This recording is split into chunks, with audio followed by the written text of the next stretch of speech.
What is happening, budget builders, and welcome back to the channel. We've got a pretty interesting rescue today. This is a 1963 Jaguar Mk10 that has been off the road since 1972. More than likely this car was pulled apart, maybe because it had engine issues or that 3.8 liter was salvaged to use on a more valuable, smaller Jaguar. But either way, somebody in the late 80s decided to attempt to rescue this car using a unique drivetrain, to say the least. They did not quite get it finished. Today's video, we're going to attempt to get it running for the first time in at least 35 years and hopefully try to move it for the first time in almost 53 years. Pretty excited to show you what's under here.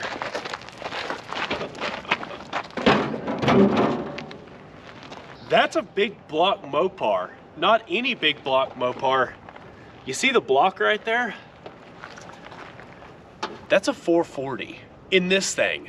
And if you look right here on the pad, it's got a J440. So we know we're a 440 4 barrel, and that's a 1973, which has its good and its bads. The bad, your lower horsepower, you're still gobs of torque, which I imagine is going to be so much fun in this car. But 73 is a special year for these. These are probably one of the more popular buildable engines, and that's because some of these, and we looked and checked, and sure enough, looking at the harmonic balancer, this has the forged cranks and the 6-pack rods. First things first, let's dig into this thing, start cleaning everything up. I want to get, there's a lot of mud daubers and insulation, I don't know if it's out of the car, all over the top of this thing. Mouse nest. Let's blow everything off, clean it up so we're not getting trash anywhere. Kind of want to see, I'm a little concerned with the hood not being fully down. You can see where it had a strap on it for so many years, it finally rotted off. But the carburetor's wide open here. Where's the dipstick on this?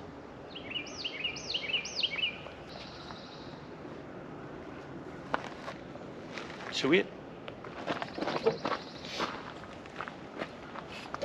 Am I blind? Probably. There's no way you'll be able to see it, but down under this motor mount, there's the hole for it. This is just like the Duster. They just pulled the whole thing out of there. I'm gonna reach down, shove a plug in there, just so when we blow everything off, we don't get anything down in there. Cause dude, check this gas can out. They brazed a line on a paint thinner can and gravity fed it to the carburetor. That's so cool.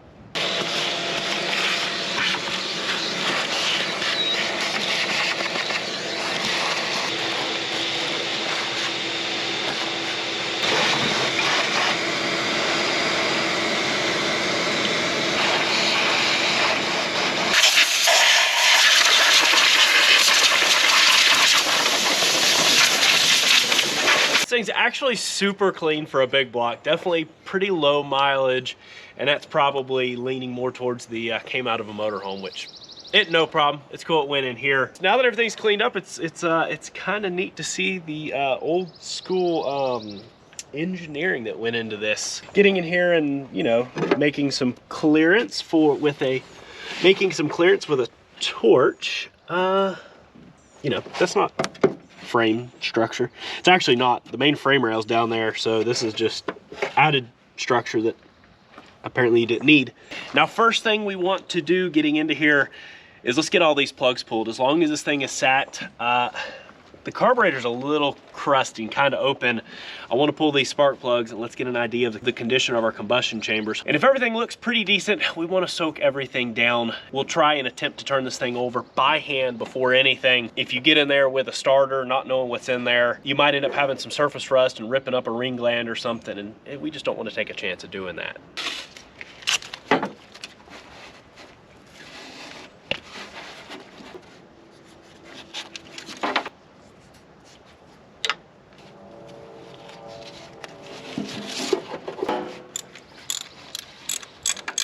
Now on this bank, we're 2, 4, 6, and 8. So our number 1 cylinder is over here. So looking at cylinder 2. Oh wow. Little bit of condensation. That is an old school Champion. Super nice shape though. Tucked up underneath there, kept dry. Oh my. Are we gonna have some crusty cylinders?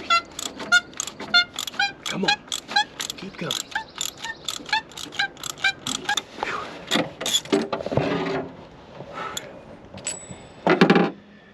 Oh boy. Well, that's why we pulled the plugs, because if we got a chance, it's gonna be letting this thing soak down.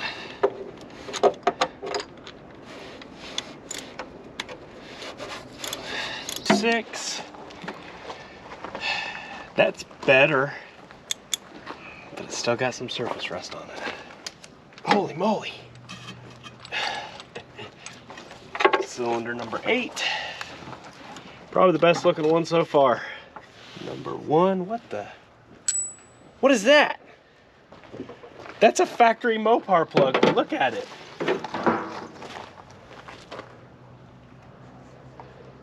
Dude, what am I missing here?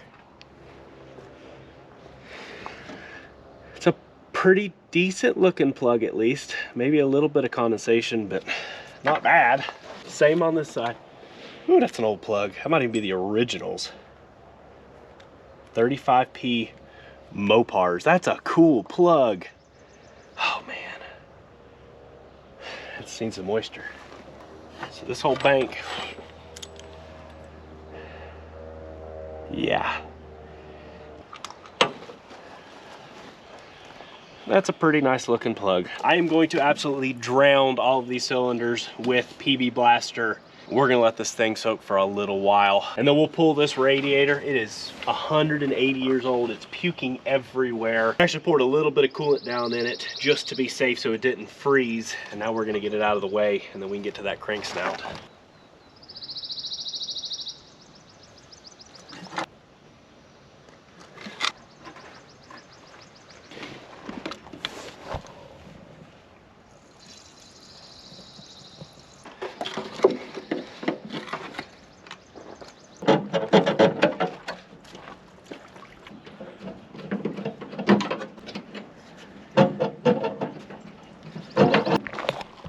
Wow, that's a hunk of a radiator. It's been soaking for a bit. Now it's the moment of truth. Got the breaker bar, 1.25" socket. Is this thing gonna turn over? This could change our, could probably hurt our feelings, but this is gonna make up how things are gonna go the rest of this video. I am tightening a bolt. I am still tightening a bolt. Someone just left the crank bolt loose is all.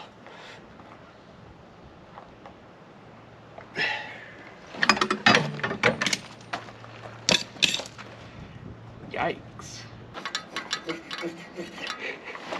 Let's take a gander down in some of these holes. That one's actually really nice. No major rust on the cylinder walls. We can actually still see some cross hatching in there. So that's not a problem child. Yep. See the surface rust? It's not horrible though. Oh yeah, it's a little. So you can see I got quite a bit down in there, but it's kind of dry on this side. We have got to just take a funnel and pack this thing full with some Marvel Mixture oil. That may help us.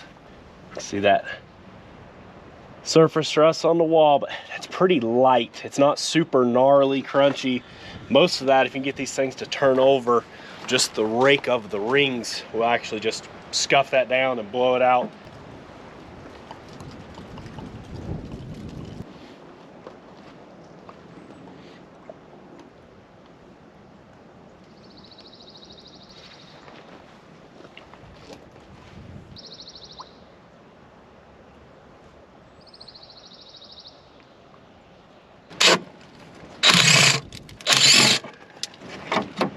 Dude, it's like literally brand new in there. Go ahead. I am. You go ahead. Oh, yeah. Oh, oh my goodness. Oh boy. 2, 3. Oh, okay.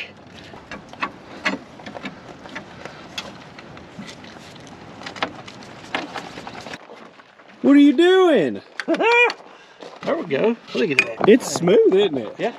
Dude.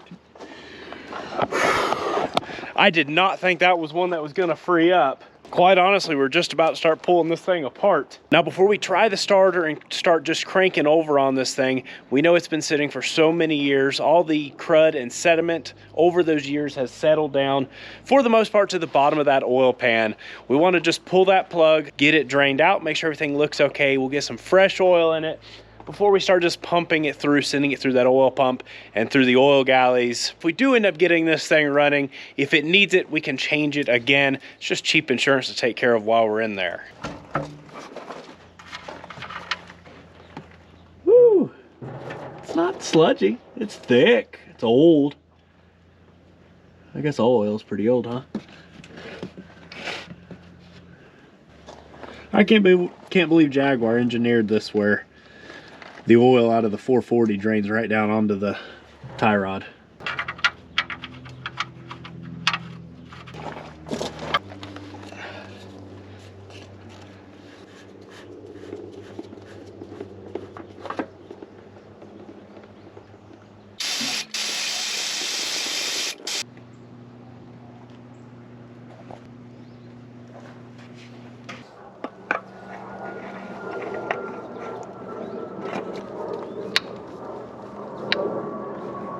Spinning over, we're gonna pull the valve covers just so we can see down and make sure all of our rockers are moving like they're supposed to, and then we don't have any majorly stuck valves. Holy clean!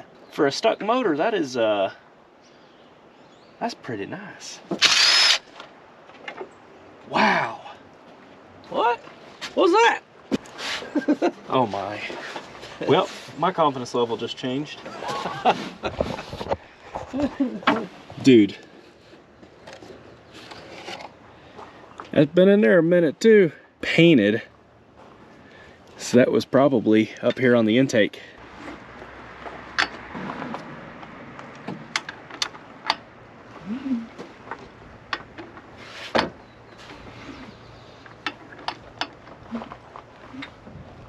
Oh. Oh, cool. Okay.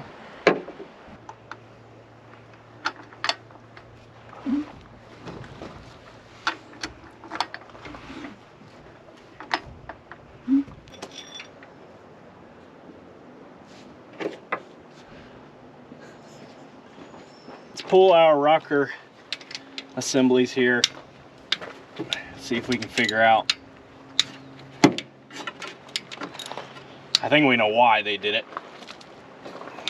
More than likely some pretty stuck valves.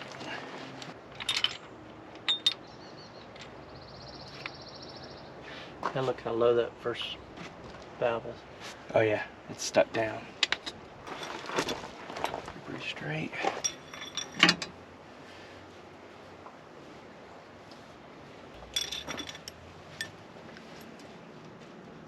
This is a McCool Garage episode here.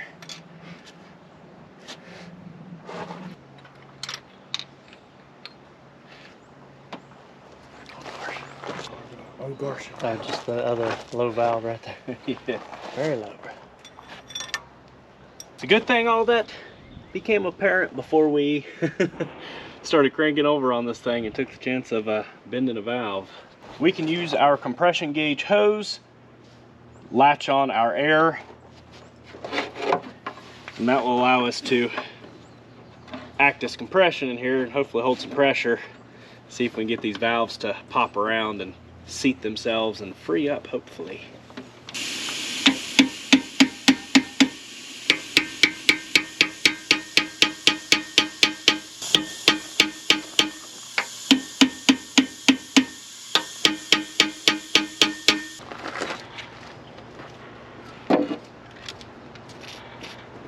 The engine's free now, but we got to get those valves free. I think we're going to have to pull the top end.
Dude, the thing's like brand new.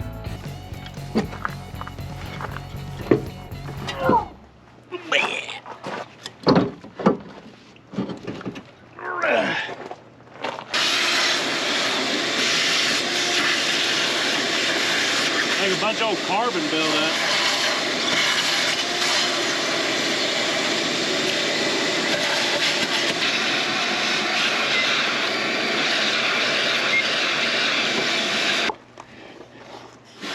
No ledges. This thing would have run no problem on that. And in fact, it's actually really nice shape, all things all things considering. This side, no lips, no ledges, a little bit of cross hatching still. Just some slight surface rust we'll take and scuff to clean up, but otherwise those are perfect. Kind of aggravating having to pull it apart, but what a good feeling digging down to that. Now our heads, on the other hand, you can see we're a little crunchy. Crunchy. That one I popped, dropped no problem. This one dropped. This one just fell off. This one I think just, you can see, kissed that piston a little bit. Not enough to hurt anything, just a little scuff. Okay, with the heads cleaned up and checked over, these things are rough. Super, super, super bad pitting. Actually some cracks here in the valve seat. Could we get it together, lap it a little bit, and make it run? Yes. The bottom end looks great. Is it worth doing that? I don't know. We were quoted $650 to go through the heads and get them dialed in, which I think is more than fair. But at the end of the day, they're really not great heads anyways. You can pick up 346 heads for like $50 a piece. So do we mess with junk like this? Or at $650, do we spend a little bit more? Maybe try to find a set of aluminum heads. I don't know. It's kind of one of those things. At this point, where do you go with it? Is it a smart decision to mess with these and make them work? Because they are gnarly.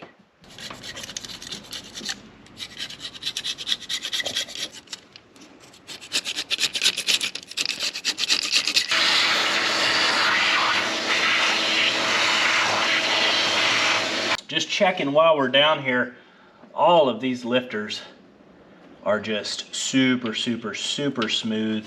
The bores look great. The cam looks good. Of course, it's just a stocky, and we might put a little something different in there sooner than later. And then looking down here, you can still see that original nylon gear up in there. And so before we do any hard driving, we'll want to service the timing chain anyways.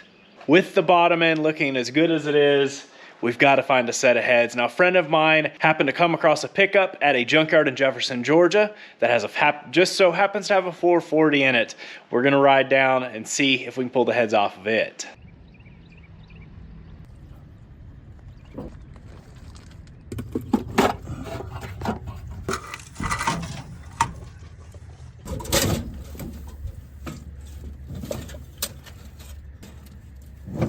What if this has any stuck valves?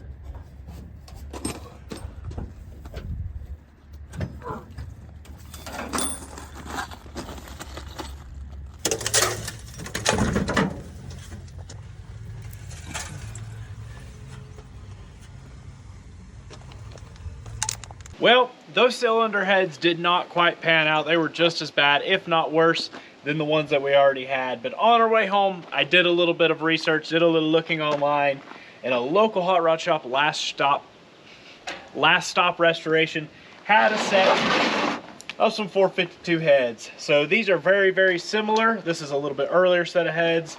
They're dirty because they came from a running engine.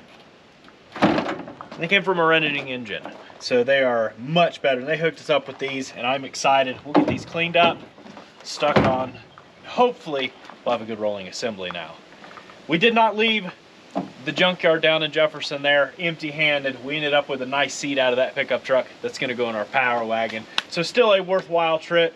because that'll be pretty nice cleaned up, and we can always, the foam's super nice. We can always put new upholstery on it later on if we want to. Probably ought to throw these in the vat, clean them up. We might as well do valve stem seals while they're off.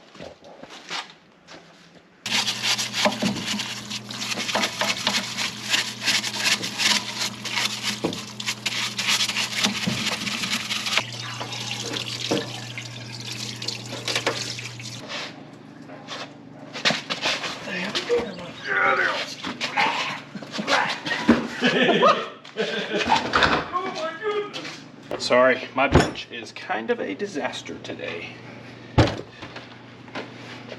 These valve stem seals are literally in pieces. I'm gonna see if we can get these taken care of before we even go installing it in the engine. We'll give the top of the valves here a tap to free up the keeper. And then one of my least favorite tools, but on this style head, I think it's how we're gonna have to go about this.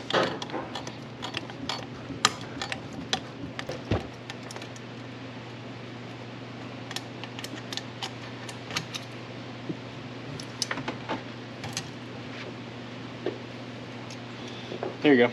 It's a good valve stem seal. Sheesh, hard as a rock.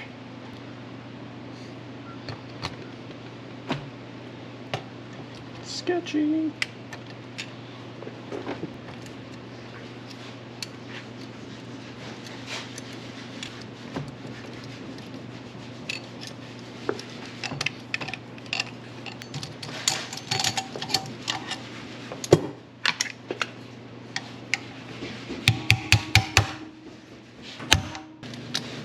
I'll give it to you, these keepers are pretty stout on a Mopar. They're like triple rib.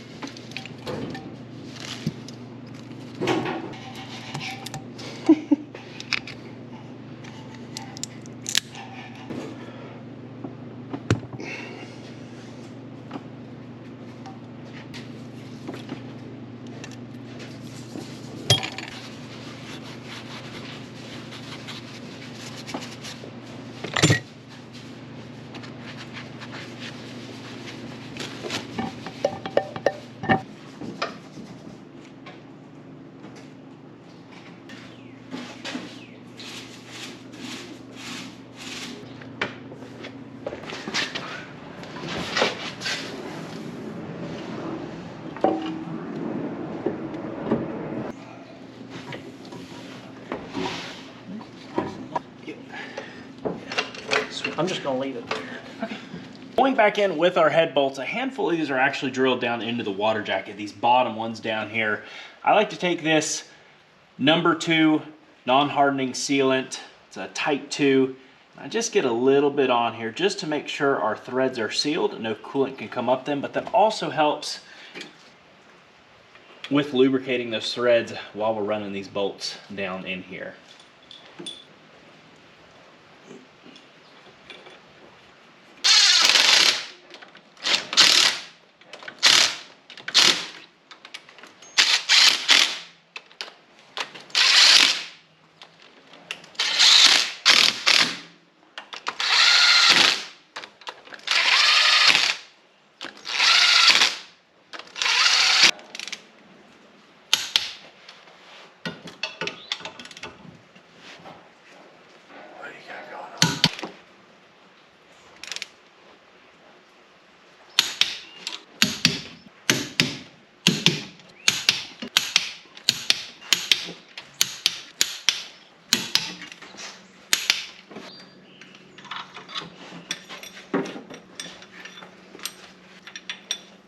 One thing we did keep off of the junkyard 440 was straight push rods, because our custom curvy ones probably won't work too well.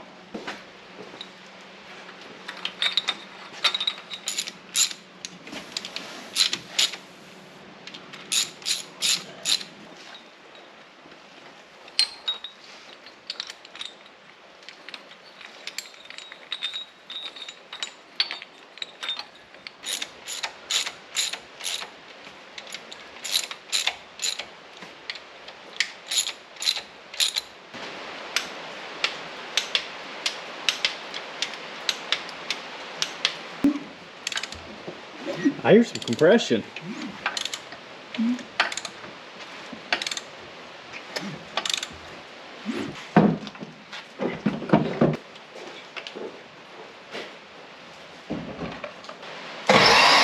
There she goes.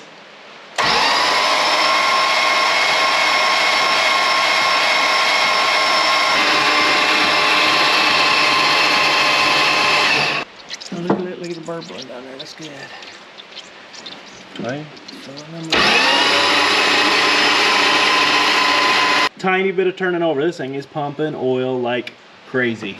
This hose is of course much older than most, but these little clear hoses that gauges come with, they just always get a little bit of heat in them and they turn so brittle. We need one anyways, but on cars that have them, I always try to put the copper line kit in place. Just for a safety reason, because that is asking for an oily fire. We'll try to run this old S&W gauge that was on here. Is that not just the coolest thing? Definitely get it put in the car if it'll work.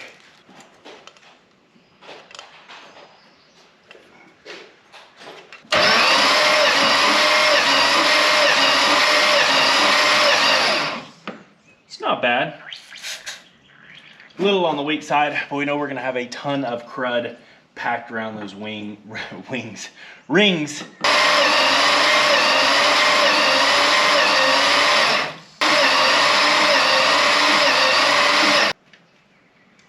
Okay.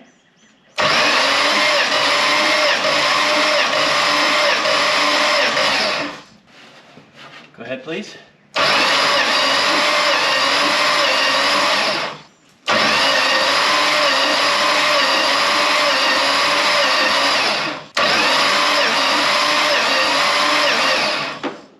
Nice. Got 8 there. Popping off. No dead cylinders.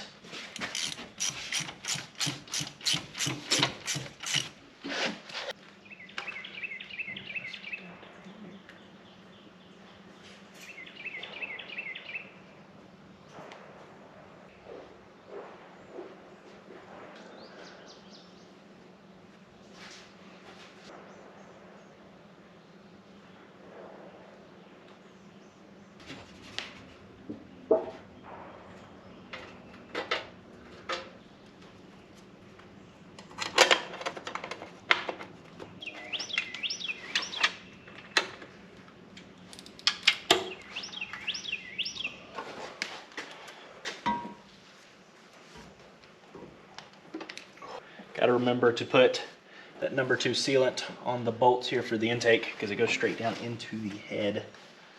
We don't want to be leaking oil.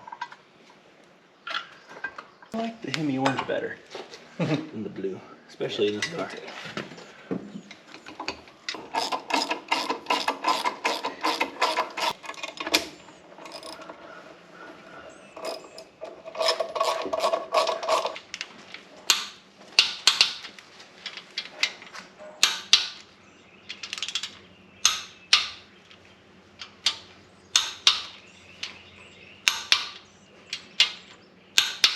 You probably notice we did it away with this original intake, this old Thermoquad intake. And that is simply because we had this one on the shelf. This was for a 383 we were working on in the past. We ended up with the wrong one. We got a 440 intake instead on accident, but it kind of worked out because this will be nice. We can just throw a normal carburetor up on top of here, something that'll be a little easier to work with. I could most definitely see this thing Hemi orange with some Mopar performance valve covers in there. Going in with our plugs, especially the fact that this has had a point style ignition system put in it.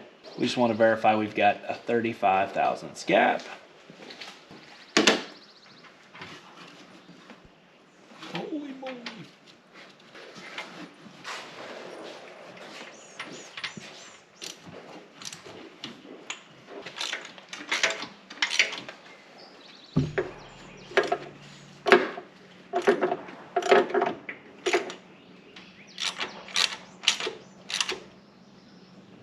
We're turning over, got fresh oil in here. We've got some sorts of compression, Got an intake on there. Before we go any farther, let's figure out our ignition system. First thing I want to do is pull off our cap. Let's get our number 1 cylinder on top dead center on our compression stroke. We'll verify our timing marks. It'll be nice to mark that anyway, so when we're trying to fire this up, we can verify our timing's good. Make sure our number 1's right here, and we can get all of our wires placed correctly. Come on. Oh, okay, you're just about there. You got a mark coming around? Go ahead and mark this so we have it. And this right here is where our 0 is. This is pointing just beyond that, right where it's supposed to be, and our cylinder's right where it's supposed to be as well. Jumping into our points here, these things are super, super crusty. I know a lot of people like to get in here and kind of file them clean. I've always preferred just to pull them. It's easy enough, verify everything moves freely. And then I get in here with a brass wire brush and just get all of the goop out of the way, because these things are such a mess anyways. And I've had really positive results doing it that way. And if we can keep our original points, our original condenser, I always prefer to, just because these do tend to last and perform much better than the new stuff does.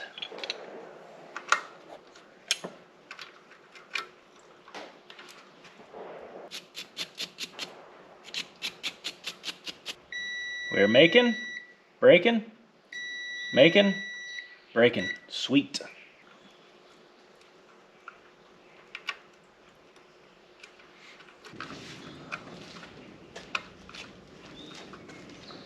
We'll make sure the vacuum pod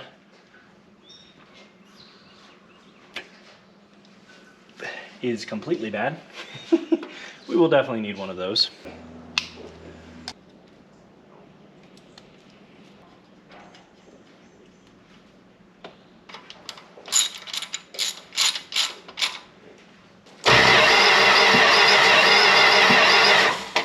Popping pretty good.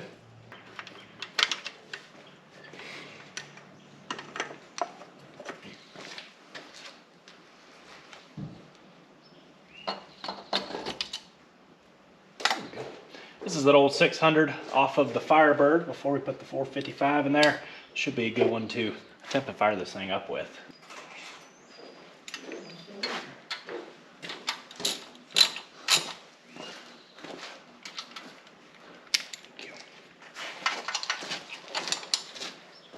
Fuel system in place. Running up to our carb. Running an electric fuel pump, because obviously right here it has a block off. I don't know about y'all. I think we're ready to fire this thing up. One of the most exciting parts, but definitely nerve-wracking, especially doing the amount of stuff we've done to this one. We've got some fuel now. Let's try to turn this thing over and see what it does.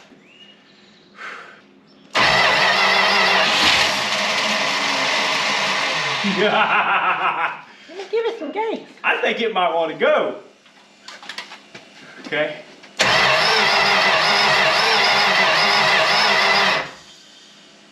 Okay.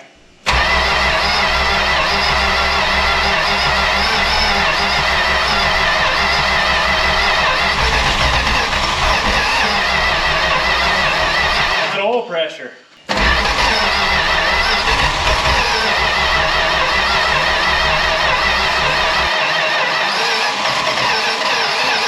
Come on, baby. Come on, baby.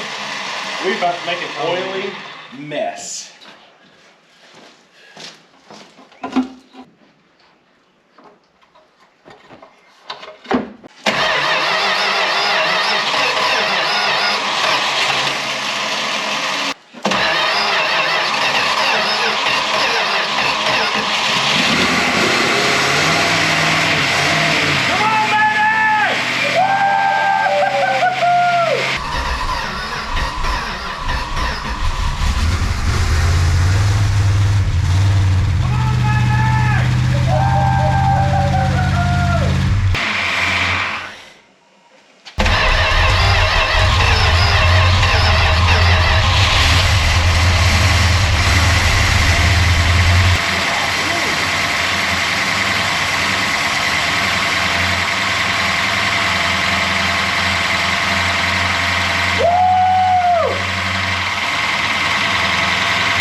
Come on, baby, idle.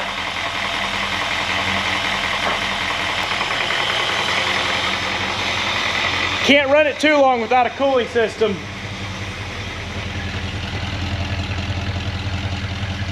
What a sound coming out of the back of that Jaguar.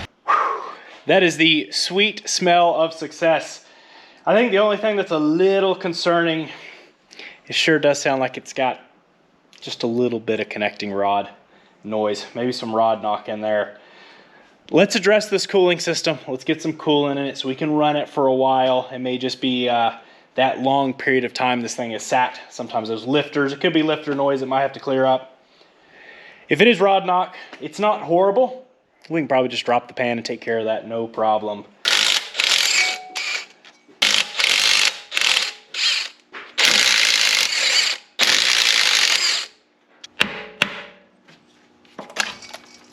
Oh my.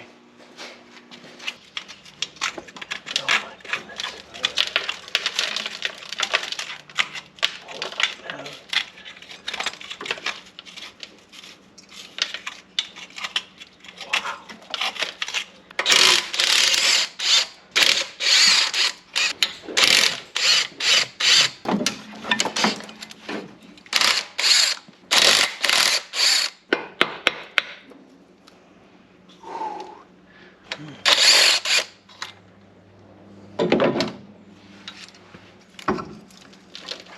Oh no, that's, no.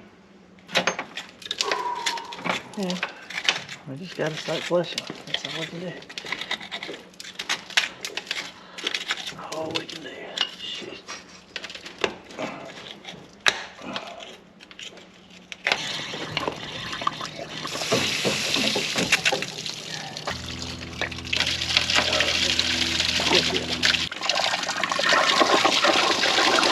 Great, man.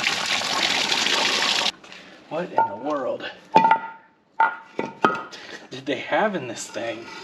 This is ridiculous.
For only $9, we fight these thermostat necks enough.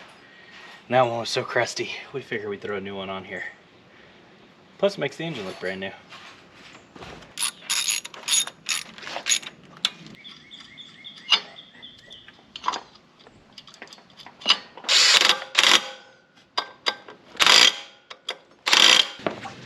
Big old Pontiac radiator. Sheesh. That is a big radiator.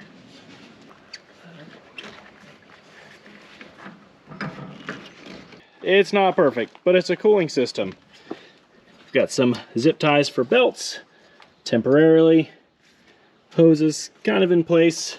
It's a big old crazy radiator. That should allow us to run it a bit more, get some good temp in it, get a few RPMs in it, see if everything quietens up and see what that noise is.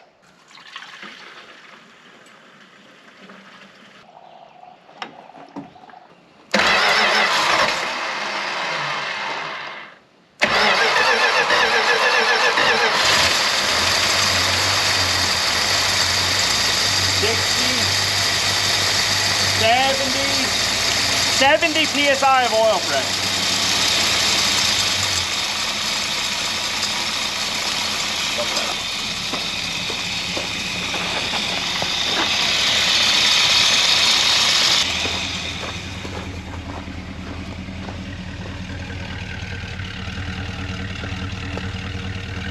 I feel like that's just a little quiet. Could you see this with some glass packs and some flame shooter things? I've always wanted to put that on a car. I feel like this would be the coolest thing to have, flame shooting 15 foot behind it.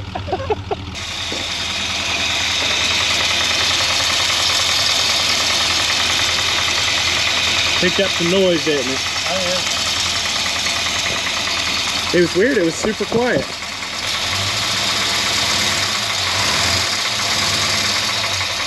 Rod knob. Oh, that way.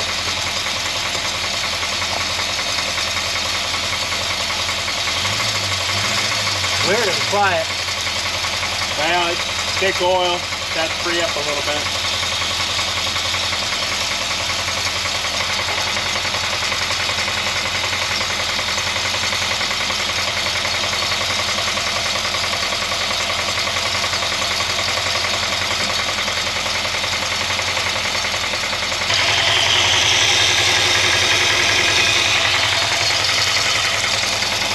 I was kind of hoping to drive this and maybe put my foot in that 440 just a little bit in this video, but I don't want to hurt that engine because it looks so nice underneath. And if all we got to do is drop a pan, check everything.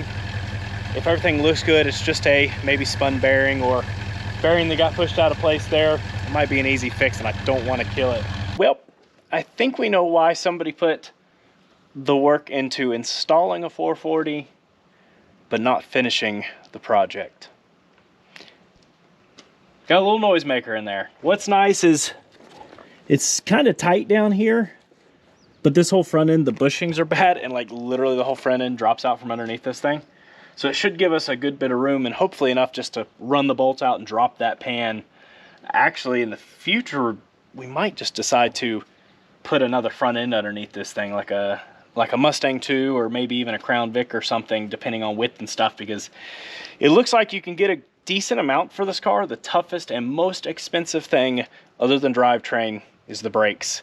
So we might just want to throw a rear axle underneath this, be able to allow us a little bit better wheel and tire size in the back, and throw a front end underneath this thing. If we can find a totaled Crown Vic or something for an 8.8 with limited slip or posi, and then a nice front end, disc brakes all the way around. Might be kind of cool, but first let's get this thing running right.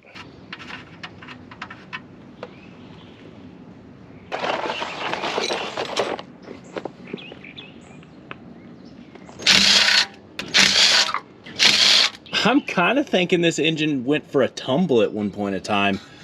Crunched pan here, knocked there. Maybe it was in an accident because I noticed in the trunk,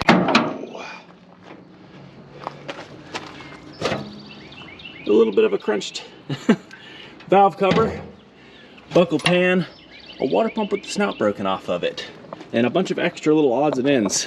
Maybe somebody wrecked whatever this engine came out of and thought to themselves, I should put that in a Jaguar. I think it was a pretty cool thought.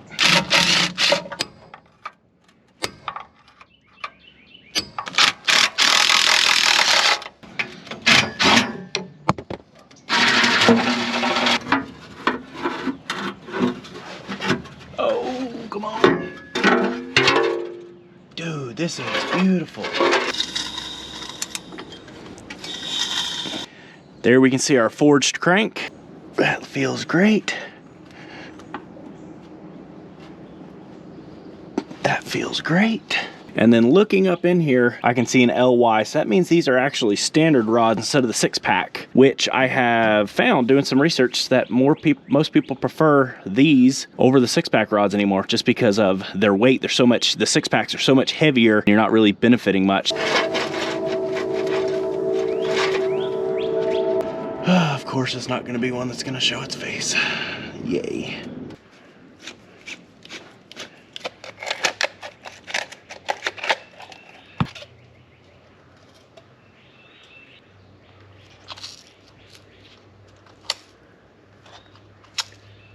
I need some flakes. Man, oh man. I guess let's pull all the caps. Hopefully one will show its face.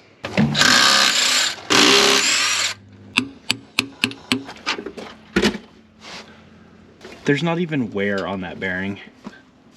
1972. Of course. That's the original bearing, buddy.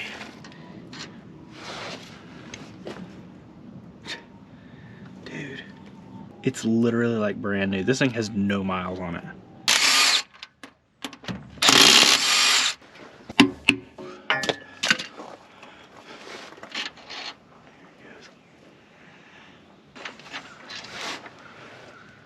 Another, sheesh, absolutely beautiful bearing.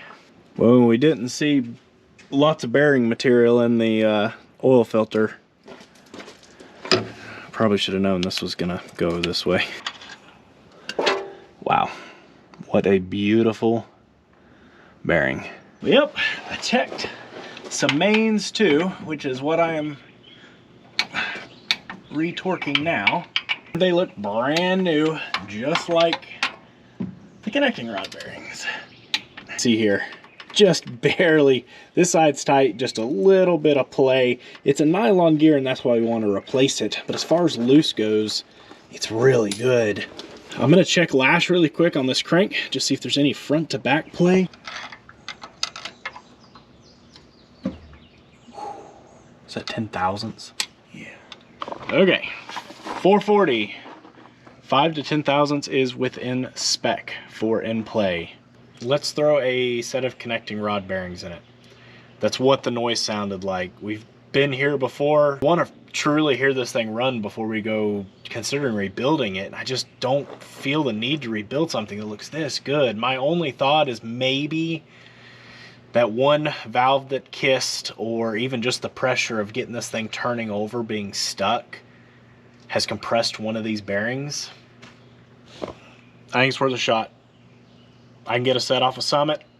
We can have it next day. We can get them thrown in here and throw it back together and see what it does. Fits right in place, just like we'd expect it to. And we'll goop it up with some assembly lube. I just want to make sure everything's good and clean.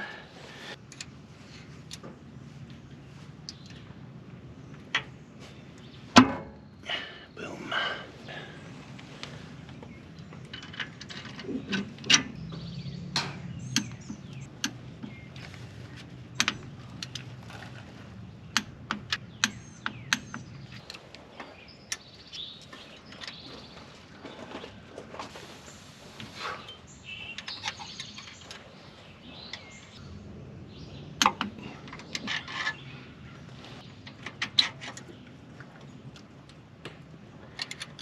I'm using my pick here to get just in behind this so we're not touching any kind of surfaces.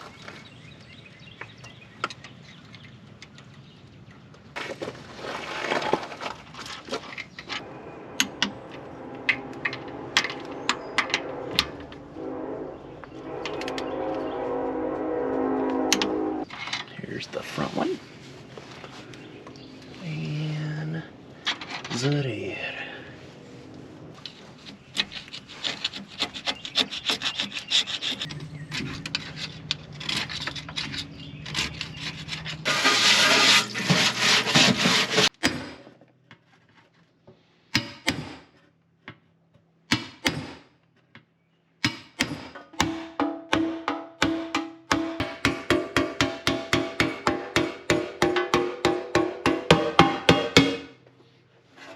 I could be a body man.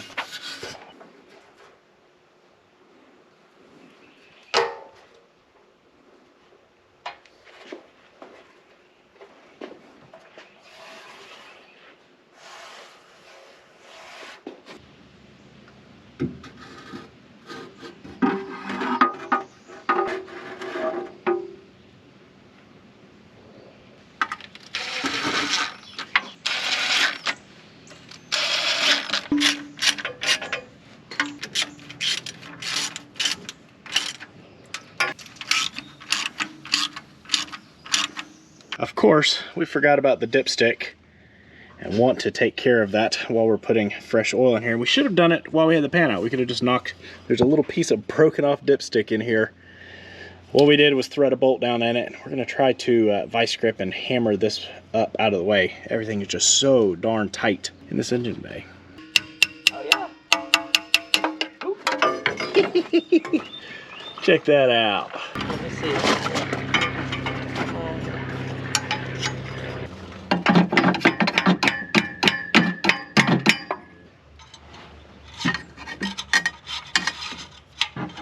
Check that out.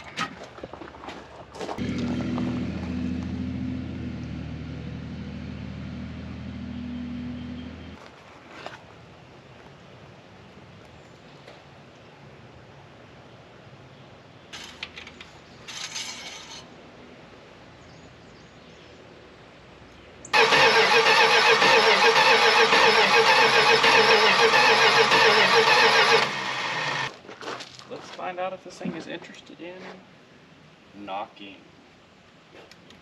Hopefully not.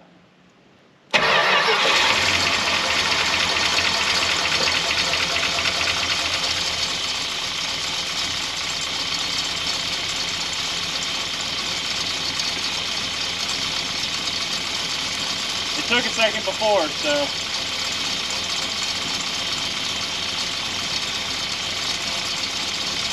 That's too smooth. Thing is literally purring like a kitten. Stay that way.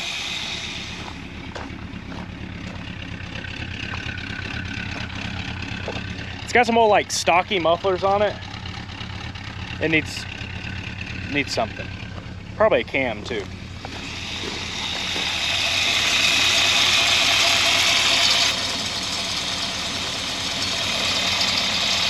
What do you think? He's all talkative today.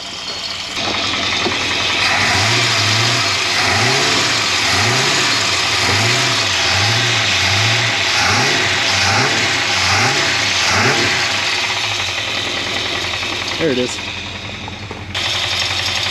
It really didn't even, I don't know, it's a very unique sound.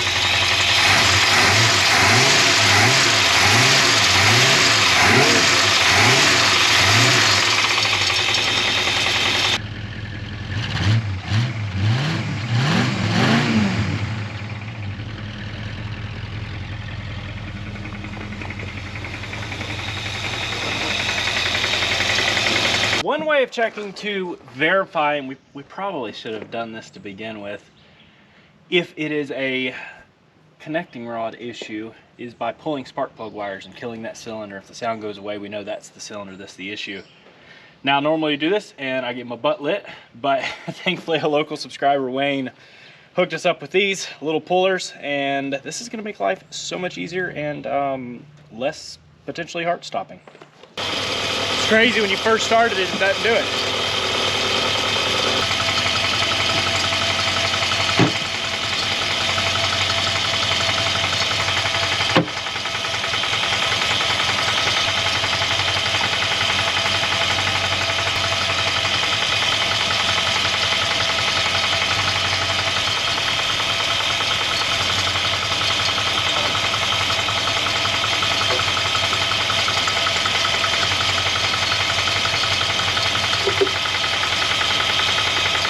No substantial difference pulling any spark plug wire. So it's really weird. It can sit for 10 seconds. You crank it back, not a sound. Now when I got on, I'm just using a screwdriver, it sounded very clean. It sounded more lower crank area. Maybe it's got a funky lifter. Wouldn't that? It's got 80 psi oil pressure. Woo!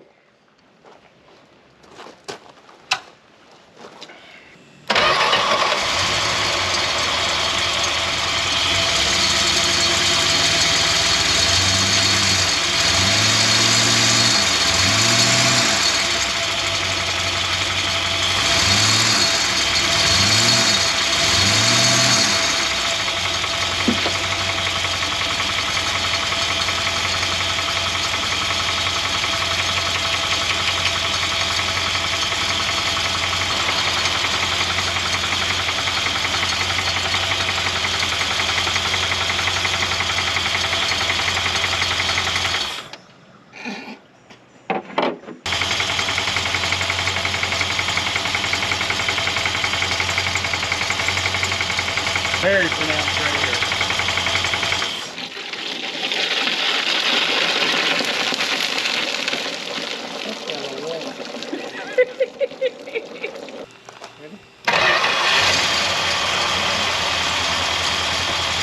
Dead quiet.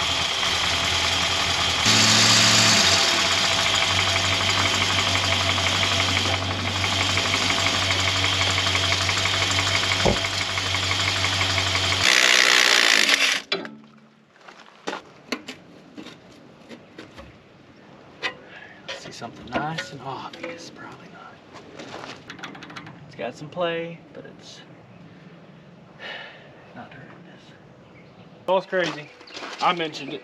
Dad agreed. So if anything happens, it's his fault.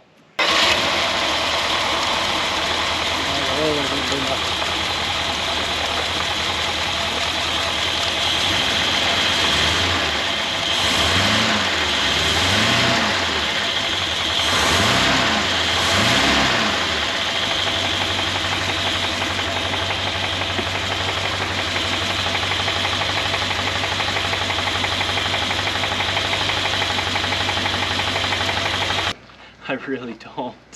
That did not help at all. It was cool, but it did not help at all. I did not want to leave any stone unturned. It would absolutely drive me nuts. I wouldn't even be able to sleep tonight. I redropped the pan and I pulled all of the mains this time. Beautiful, beautiful, beautiful. Couple little scuffs, but beautiful, beautiful. There's some wear on that thrust bearing. And maybe that excessive play is the issue. The crank is just absolutely beautiful. Smooth as can be. Pistons look remarkable.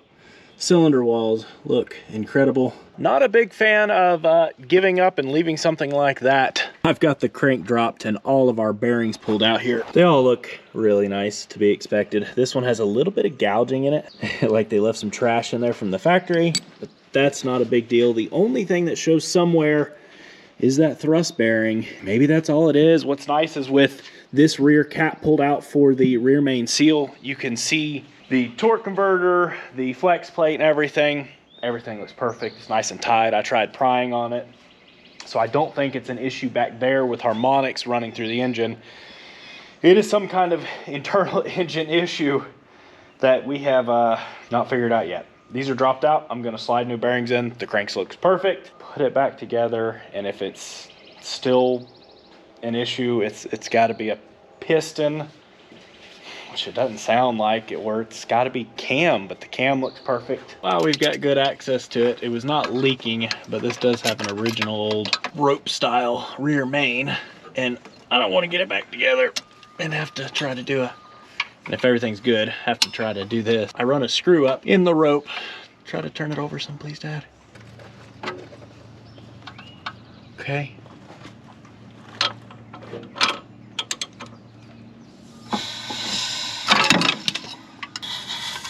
Oh, there it goes. All right, you're good, you're good. Crusty old disintegrating rope.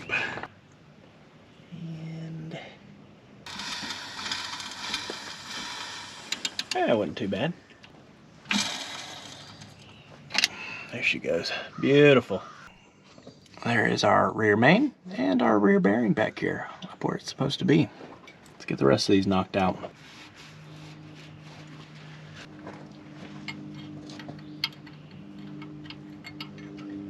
Go ahead.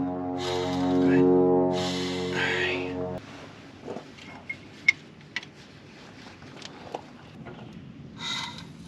Keep going, keep going, keep going, keep going, keep going. All right, hold on, just a smidge more. Crank's tightening up. Yeah? Yeah. Down bottom especially here, like looking up at it, I could see gap. You know what I mean? And now it is much better.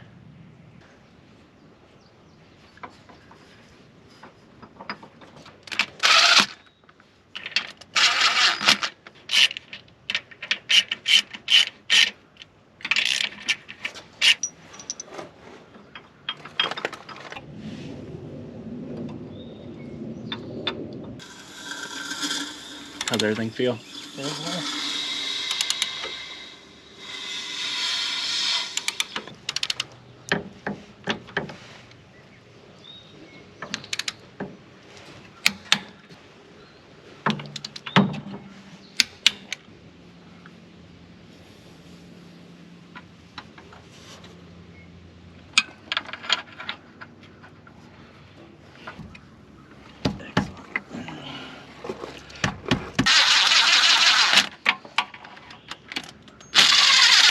Okay, you ready to try this again?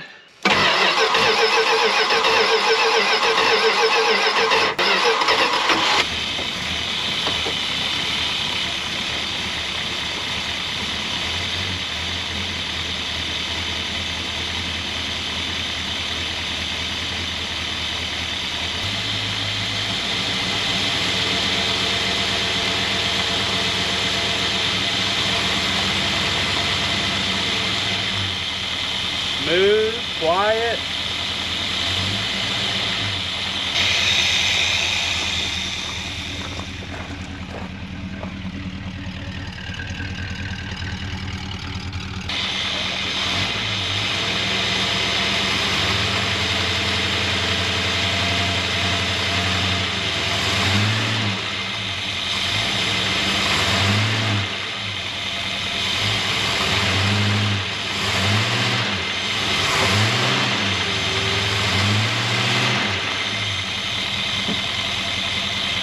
Sounds good to me. Sounds really good. So, my theory, because that's kind of all we're at this point, is either one of those mains or that thrust bearing specifically had enough play in it that when you turn this thing over, it's got such good oil pressure, it kind of like builds after you turn it off or you quit cranking it over. I think it kind of fills that gap, and then once you get it running, you start it, get all the oil slung out of there, it opens that gap up, and that's where our knock came from. Because it was very, very harmonic, low end. It sounds like we took care of it. That was probably silly doing it all in the car, but this thing is so shoehorned in here, it would have been a monster to get it out. And eventually it'll probably have to come out anyways. But we wanted to make sure it was sound and happy before we did that. What a relief. And I think we probably found out why they went through the trouble of getting this thing in here and then just kind of stopped. It was probably a lot of work to get it to this point, and then they were probably a little heartbroken. I'm pretty excited to have gotten the opportunity to rescue it, and I think Dada and I are pretty excited to take this thing to its next step, to get this thing moving under its own power. Will that 440 run after at least 35 years of sitting? Yes. It only took freeing it up, a set of heads, push rods, connecting rod bearings, main bearings, an intake carburetor. It could probably use a cam, lifters, and a timing chain, but it's there, it's running. There's no point throwing all of this back together without taking care of at least the timing chain. I think it'll be really exciting to get this thing ready to hopefully move under its own power for the first time in at least 53 years. But I do think this one is really neat, and we don't get to get out a bunch. I kind of feel like it would be fun to get this and the Tour Red Duster dialed in and at least ready enough to take to Mopar in September. That would probably be a pretty fun kind of get together. It's not super far from us, maybe 6-7 hours to get to Bowling Green, Kentucky, and I think it would be really neat to show up in something like this. If you all have enjoyed the rescue to this point, you want to see more on this wacky thing and our other rebuilds and rescues, be sure to hit that subscribe button, notification bell to keep up with our future uploads. And if you have been a part of the channel, we do appreciate it so incredibly much. We get to rescue interesting stuff like this because of each and every one of you. So thank you all so much. Peace out, and catch you all on the flip side.